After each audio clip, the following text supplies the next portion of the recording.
આજે વડોદરા મહાનગરપાલિકા ખાતે એક બેઠક અમે કરી હતી. 5 પદાધિકારીઓ મેં સાથે બેન અને કમિશનરશ્રીને પણ બોલાવ્યા હતા.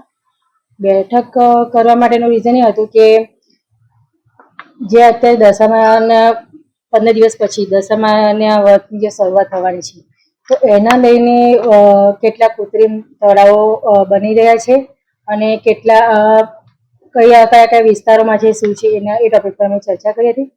પ્લસ કે વડોદરાની પબ્લિકને તકલીફ ના પડે અને વિસર્જન માટે કંઈ દૂર જવું ના પડે, તો કયા વિસ્તારમાં નજીકમાં કઈ જગ્યાએ થવા જોઈએ. પહેલાં ગયા વર્ષે કંઈક 6 હતા, તો અત્યારે 8+1 કરવાની મેં વાત પણ કરી છે.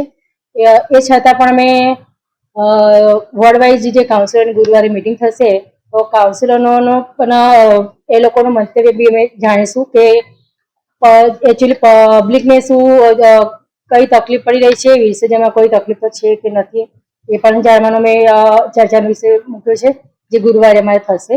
અને એ લોકોના થ્રુથી પણ અમે જાણવાની કોશિશ કરીશું કે અમે નવું શું કરી શકાય છે એમાં.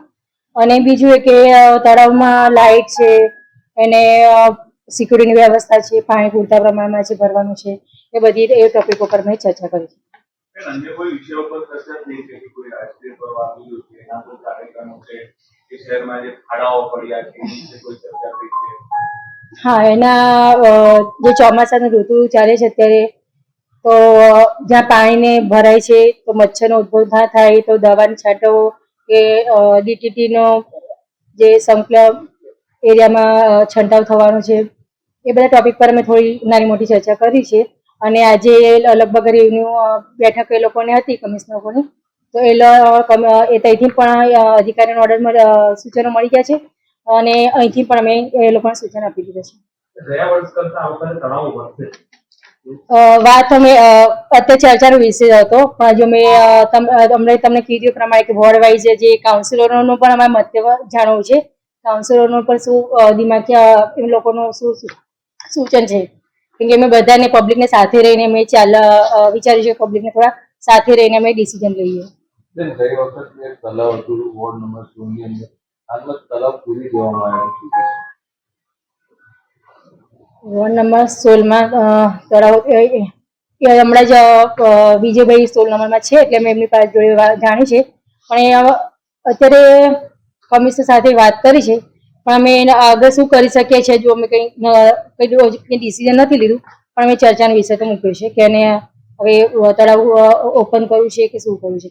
હવે બીજું એક તળાવ હતું આપણે સિદ્ધનાથ તળાવ, એ અત્યારે અમે ઓપન કર્યું છે કે વરસાદનું પાણી સિદ્ધનાથ તળાવમાં જાય, કેમ કે વચ્ચે ઘણા ટાઈમથી બંધ હતું, એ અત્યારે ઓપન કર્યું છે. સિદ્ધનાથ તળાવમાં પણ વિસર્જન કરાવવાના છે? ના, એની અમે સિદ્ધનાથ તળાવ ના પાડી છે કે કૃત્રિમ તળાવની જ વાત કરી છે. સિદ્ધનાથ તળાવમાં કેમ કે અત્યારે વરસાદનું પાણી હજુ ભરાયું પણ નથી. ગોડિયાનગર પાસેની તળાવ હતું એ પણ બંધ છે અત્યારે, ત્યાં કંઈ કન્સ્ટ્રક્શન ચાલી રહ્યું છે. એટલે ચર્ચા વડોદરા શહેરમાં કેટલા તળાવ છે અને કેટલા બંધ છે એની અમે ચર્ચા કરી, એનો સર્વે અત્યારે કર્યો છે. હજુ અમે ડિસિઝન પર નથી ગયા કે શું કરવું, પણ થોડા ટાઈમમાં અમે એના ટોપિક પર ચર્ચા કરીને આગળ જે કાર્યવાહીમાં કરવાની છે એમ કરીશું.